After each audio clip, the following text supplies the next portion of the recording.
بسم الله الحمد لله والصلاة والسلام على رسول الله وبعد. حديثي ya leo, maneno ya Mtume sallallahu alayhi wa ala alihi wasallam asema, la tadkhulul jannata hatta tu'minu wala tu'minu hatta tahabbu awala adullukum ala amrin idha fa'altumuhu tahabbtum afshu salama bainakum.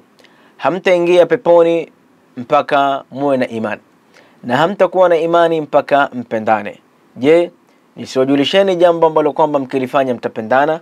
Toleaneni salamu baina yenu. Miongoni mwa dalili ama miongoni mwa sababu ya kuweka mapenzi baina ya watu ni watu kutoleana salamu baina yao, kwa maneno ya Mtume sallallahu alayhi wasallama, afshu salama bainakum.